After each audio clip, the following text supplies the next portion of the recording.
Il est pas mal mon studio, hein. Vous l'aimez bien mon décor et tout? Je me baisse un peu parce que je suis tellement grande que je rentre pas dans le cadre. Et les gars, je sais pas comment ça va rendre au montage, mais comme vous l'avez vu, je suis pas chez moi. Donc le décor va un peu changer d'habitude. Je vais pas rester devant ce fond vert toute la vidéo parce que je pense que ça va être horrible. Et c'est même pas un fond vert, c'est vraiment un mur vert. C'est l'été, je suis en vacances et du coup j'en profite pour tourner une petite vidéo. D'ailleurs, je vais vous vlog tout ça et tout. Mais aujourd'hui, c'est pas le sujet. C'est une vidéo, je pense que vous attendez beaucoup, que moi aussi. Le thème, c'est tout simplement être youtubeuse au collège. Je vais vous raconter du coup des petites anecdotes liées à YouTube et au collège. Bah, tout est dans le titre, pourquoi j'explique. Alors, je vais pas dédier cette vidéo sur mon histoire sur YouTube, genre comment j'ai commencé et tout, parce que j'ai déjà sorti une vidéo dédiée. Donc, si vous voulez savoir un peu d'où je viens, comment j'ai fait, c'est pas sur cette vidéo, c'est aller voir celle-ci. Bon, on va changer de lieu pour vous expliquer tout ça. C'est parti. Bon, décidément, la nature veut pas que je tourne une vidéo. Il y a du vent partout où je vais. Je suis en contre-jour partout où je vais, j'en peux plus. Et les gens me fixent comme si j'étais un extraterrestre. Bon, on va pas rester longtemps sur la plage parce que, dans tous les cas, on va parler de la 4e. La 4e, j'ai ma chaîne YouTube, je fais quelques vidéos dessus. Les gens ne le savent pas encore, mais ça, j'avais expliqué comment ça s'était passé, etc. Ces vidéos-là sont en privé actuellement. C'est pour votre bien que je les ai mis en privé, les gars. À un moment, mes potes le savent. Et bien sûr, une fois que tes potes savent que t'as une chaîne YouTube, ils hésitent pas en classe à dire Cossi, vous pouvez regarder une vidéo de Cossi, madame. Je sais, ils assument à moitié en fait, ils le disent mais bas, mais la prof entend. Enfin, au final, il y a qu'un prof où mes potes ont réussi à lui faire regarder une vidéo. Horrible, vraiment horrible. Et aussi en 4e, c'est là où je suis passée dans la vidéo de Le Bouzeux. J'avais réagi à son clip et du coup, j'étais passée dans sa vidéo. Il y avait le premier contact quoi. Et aussi, c'est comme ça aussi que beaucoup de gens du collège l'ont su. Mais de toute façon, les gars, la 4e, en vrai ça allait. C'est tout pour la 4e. On change vite de lieu parce que là j'en peux plus. J'ai l'impression d'être un Zimbabwe qui vient de l'espace, frérot. Non les gars, c'est pas possible, c'est pas possible. Je me suis perdue dans mon camping, mais j'ai jamais été là de ma vie. Mais qu'est-ce que je fais là? J'ai jamais mis autant de temps à tourner une vidéo, vraiment. Les gars, on reste positif. J'espère que le son, ça vous dérange pas trop. Y a du vent, je suis désolée, mais je pense en vrai j'ai mis une micro-cravate, je pense que ça passe. On vous retourne un peu en arrière, début 3e. Je découvre ma nouvelle classe, personne sait que je fais du YouTube. C'est parfait. Petite anecdote, au tout début de l'année, première tâche finale que demande le professeur d'espagnol, filmez-vous en train de vous présenter en espagnol, évidemment. Moi, je fais une vidéo, je fais un peu de montage, tu vois. Je sais pas, j'ai 20 sur 20. En vrai, ça se fait pas parce que y en a une à côté de moi, elle a eu 17 alors qu'elle a fait moins d'erreurs que moi. Et moi, j'avais fait plusieurs erreurs en parlant espagnol. Et j'ai eu 20 sur 20 juste parce que ma vidéo était cool. J'ai réussi à caler Popit Mania dans ma vidéo d'espagnol. Je vous expliquerai pas comment, c'est une longue histoire, mais je l'ai calé. Mais bref, ça c'est un petit truc bonus. Après, je continue l'année et là arrive février. Février égale mon stage, égale vidéo Le Bouzeux au local. Là, c'est vraiment stonk. Tout le monde me collait dans le collège. Vraiment, les gens, ils savent que je suis une star, quoi. Non mais en fait les gens me connaissent de vue quoi. Donc le stage se finit bien etc. Là j'ai plein de messages, j'ai des messages de mes potes aussi. Alors que de base j'en ai jamais genre. Ils essayent pas de gratter l'amitié parce qu'ils veulent pas être amis avec moi même si je suis allée voir Le Bouzeux et tout. Donc tout se passe bien et là je reviens au collège après les vacances de février. De base tu vois je suis quelqu'un de timide quand même et j'avais peur que les gens viennent me voir et tout. Au final, j'arrive, je retrouve 2 potes et j'entre dans le collège, rien. Je me dis, mais c'est parfait. Au moins, les profs, ils vont pas savoir que je fais ci, etc. Bon, en fait, ça s'est passé la 2e journée. La 2e journée, je vais dans la cour et cette fois, c'était à une horaire plus commune aux autres. Genre, c'était 8h. Et là, direct, ça vient me voir. Ah, c'est toi Cossi? Mais ouais, je savais pas que t'étais dans mon collège. En vrai, déjà, c'est sympa, tu vois, même si moi, je stresse, mais c'est sympa. Et après... c'est pas qui arrive une armée de 6e, frérot. C'est un truc de ouf, genre ils faisaient la queue devant moi et ils avaient tous un petit bout de papier avec un stylo et ils voulaient que je leur signe le bout de papier. Déjà, j'ai plusieurs choses à dire. De une, c'est trop mignon, je vous aime. De deux, il y en avait quelques-uns qui me connaissaient pas mais juste qui suivaient leurs potes, donc c'était hyper gênant mais c'est pas grave. Ensuite, je n'ai pas de signature. J'ai dû improviser une signature maintenant. Hop, en fait ça fait ça ma signature. Bam, bam, bam, bam, bam, Cossi. Très classique, mais du coup je fais ça à chaque fois. J'ai l'impression les signatures ça se fait plus trop, non? Genre moi je demande une photo ou un truc comme ça, mais pas des signatures. Une signature tout le monde peut l'imiter. Du coup c'est ça aussi qui m'a fait bizarre. Je me suis dit what? C'est la première chose à laquelle il pense. Après il y a eu une autre catégorie de personnes qui se foutent de ma gueule. Et j'adore. En fait c'était plus du coup les quatrièmes. Déjà les quatrièmes qui sont plus petits que moi en âge, pas en taille. Ils sont plus petits que moi, donc déjà nous ils se permettent de pas me respecter. Normalement il y a une hiérarchie, tu vois, dans le collège. Là ça se fout de ma gueule. Quand je passe à côté d'eux, j'entends Cossi, Cossi. Mais en vrai ce qui est drôle c'est que quand ils se moquent de moi, je suis souvent avec des potes et mes potes, je leur dis vas-y allez les voir ceux qui ont dit ça. Et quand mes potes vont les voir pour leur dire mais pourquoi tu fais ça, tous ils ont la même réaction, ils disent mais non c'est pas moi et ils se cassent. Donc en fait ils ont juste pas le courage de me dire en face. Ça veut dire que j'impose le charisme. Mais d'ailleurs, en parlant de foutage de gueule, j'ai l'impression que ça, par contre, il y a qu'à moi que ça arrive. Parce qu'en fait, je vois souvent les youtubeurs dire ouais, en vrai, ils écrivent en commentaire, mais dans la vraie vie, c'est eux les premiers qui vont te demander une photo, qui vont dire que t'aimes ton contenu, etc. Mais en commentaire, ils critiquent et tout. En gros, ils ont pas de courage, quoi. Ils ont pas de couilles de te le dire en face. Pourquoi pas moi? Moi, les gens, frérot, ils hésitent pas, hein. Ils vont pas me dire que c'est nul ce que je fais, mais hormis dans le collège, ou même quand j'étais à Paris, par exemple, la dernière fois, je suis dans la file d'attente, etc. Et j'entends Cossi, Cossi, haha, et vraiment des rires en mode pareil, ils se foutent de ta gueule. Est-ce que c'est parce que je suis une fille? Est-ce que c'est parce que je suis petite? Je sais pas. Trop bizarre. Bon, on continue. Dans les quatrièmes, il y a aussi une fois, ils m'ont fait une photo de moi, genre ils avaient imprimé, ils avaient fait des cœurs dessus, et je signais la photo. Plus je parle dans cette vidéo, plus je me rends compte que cette vie n'a aucun sens. Est-ce qu'un jour j'aurais cru qu'il y ait des gens dans la rue, ils viennent et prendre une photo avec moi? D'ailleurs, en parlant des photos, les photos, en fait, moi, ma première, je l'ai fait un mois après être allée au local. Je l'ai fait en descendant d'un train. Voilà, il y a un mec qui m'a demandé une photo et tout. Et d'ailleurs, ça fait bizarre aussi parce que il est plus grand que moi. Et en général, quand on me demande une photo, les gens sont plus grands que moi. Du coup, ça fait vraiment bizarre.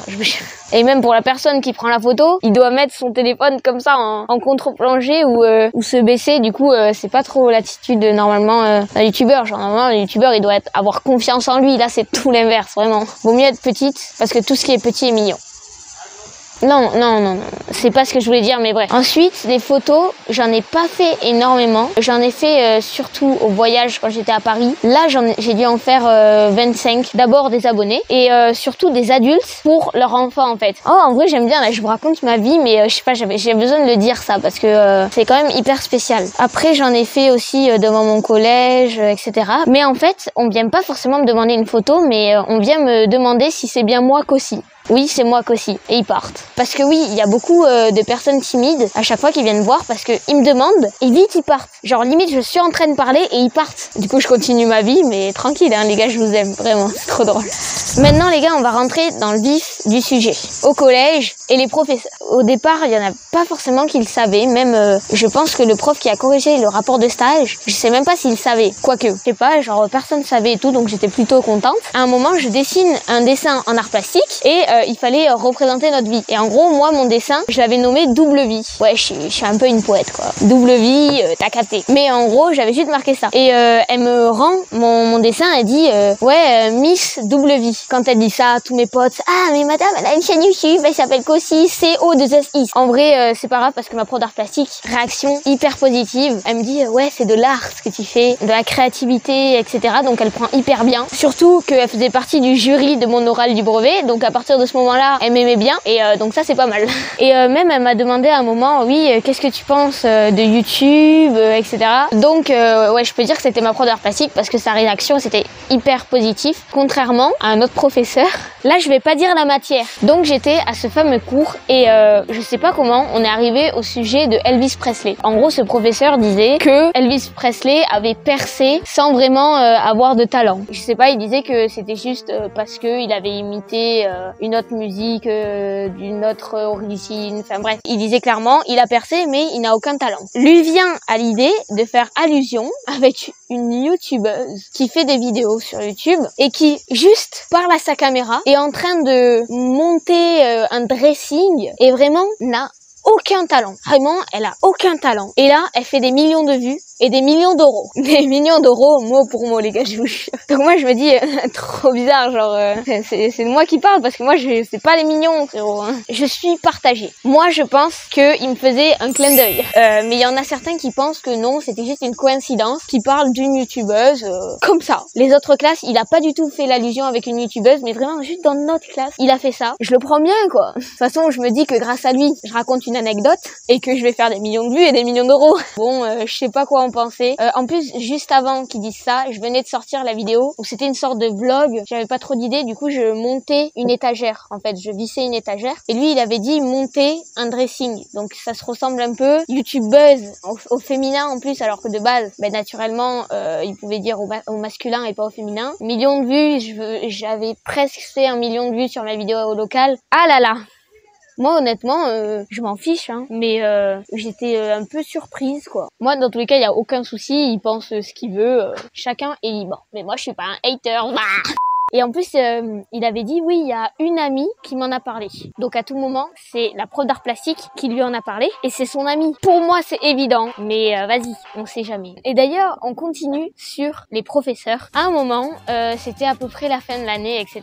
Et je demande au prof de sport si je peux filmer une vidéo en sport. En fait, je voulais filmer une vidéo avec tout le monde. Et aussi faire un 24 heures avec moi. Genre me filmer en cours de sport, quoi. Surtout que c'était même pas dans le collège et tout. Donc je me disais tranquille. Mais au final, le prof de sport a demandé à la direction et ça s'est pas fait parce que ils ont pas voulu, et en vrai c'est normal parce que je pense qu'il y a plein de problèmes qui peuvent arriver derrière, et même on n'y pense pas, mais genre même si j'allais demander le droit à l'image à tous les parents, etc., mais je suis sûre il pouvait y avoir des problèmes, mais donc c'est pas grave, mais au moins j'aurais tenté. Et dans tous les cas, en fait, j'avais même osé demander, parce que le prof de sport le savait déjà que j'avais une chaîne YouTube, parce que à un moment on allait faire cours d'orientation en sport, je sais pas si vous avez ça ou vous aussi. On était à la forêt Pêche David pour les Toulousains. Il y a plusieurs classes de plusieurs collèges qui font aussi la course d'orientation. Il y a quelques élèves qui m'ont reconnu devant le professeur de sport. Le prof direct, qu'est-ce qui se passe, c'est quoi? Et en fait, à partir du moment où le professeur commence à s'intéresser, tous mes potes vont leur dire qu'est-ce que je fais, qui je suis, etc. Et là, en fait, il y en avait, ils voulaient faire une photo avec moi, mais ils osaient pas me demander, etc. Même une fois, j'étais en train de courir comme une débile. Là, mon flow, il était négatif, parce que de base, mon flow, il est à 0. Là, encore moins. Donc, imagine la catastrophe. Et là, j'entends oh, c'est Cossi. Même à un moment, j'étais allée chercher mon sac de sport et tout le monde m'attendait parce que j'étais le gros boulet qu'il l'avait oublié dans les vestiaires. Et donc, je vais le chercher. Il y avait tout le monde dans le bus, juste le prof dehors. Donc, je me dis bon, vas-y, vite, je cours vers les vestiaires. Et là, quand je reviens, je vois tout le monde qui est sorti du bus pour me regarder arriver et pour voir si les mecs qui m'avaient reconnu allaient me demander une photo. Pardon. Et donc c'est comme ça que le prof de sport a appris ma chaîne. Et aussi il y a un truc trop drôle que j'ai remarqué. Alors ça, mais vraiment c'est une pépite. Quand les profs savent que j'ai une chaîne YouTube, donc là c'était par exemple prof de sport et prof de mathématiques, une des premières questions c'était est-ce que ça rapporte? Tu gagnes combien? Oh, plus vite que les journalistes. Hein. Vraiment, les journalistes quand ils interviewent des youtubeurs à la télé, ils passent toujours, tu sais, par des petits chemins et bam. Après il y a la question d'argent. Là c'est direct. Ils perdent pas leur temps, frérot. Du coup en vrai moi, tu vois, je suis honnête, je m'en fous, j'ai pas de tabou avec l'argent. En général, je leur dis entre 15 et 4,5 millions d'euros par mois. Je leur dis vraiment ça en plus. C'est trop satisfaisant que quelqu'un veut savoir une info. En l'occurrence, là, un professeur. J'en profite un peu, tu vois. En plus, c'est vraiment vrai. C'est la vraie fourchette. C'est entre 15 euros et 4,5 millions d'euros. En plus, il y a toujours un temps de... Hein, mais en vrai, du coup, c'est trop drôle. Ça s'est quand même bien passé avec les professeurs en tout cas. Et on passe directement à la fin de la vidéo. Une dernière petite anecdote. Les surveillants, donc les pions, je sais pas comment vous les appelez, eux ils le savent instantanément parce que comme ils parlent avec les élèves, ils leur disent devant mes yeux en plus. Hein, vraiment, moi j'étais en train de faire mes devoirs dans la cour et là je tourne ma tête, je vois un quatrième qui parle avec le surveillant et qui me montre du doigt comme ça. Il y en a, en vrai ils sont, tu vois, ils sont sympas, ils en rigolent, ça se fout un peu de ma gueule, ça regarde mes vidéos à la cantine, ça lit les commentaires. Mais en vrai, tranquille. Maintenant aussi, ce qui est bien, c'est que j'ai un peu plus confiance en ce que je fais, au sens où quand je crée une vidéo, je me dis, vas-y, je m'en fous maintenant. Si les profs ils savent, si telle personne le sait, etc. C'est trop tard, en fait, c'est trop tard. Je ne peux plus le cacher. Donc ça m'aide. Et du coup, maintenant, je me dis, vas-y, les couilles, et j'avance comme ça. Bon, enfin, c'est la fin de cette vidéo. J'espère qu'elle vous aura plu. Encore une fois, désolée pour le son, je suis pas chez moi. Mais en tout cas, il y a des vlogs qui arrive, frérot. N'hésitez pas à mettre ton petit pouce en l'air, les commentaires. À 20 h, il y a le vlog de Valouz. Je lui fais de la pub parce que ses vlogs, ils sont putain d'incroyables les gars, je l'aime vraiment. Donc voilà, bref, à la semaine prochaine, bonne journée.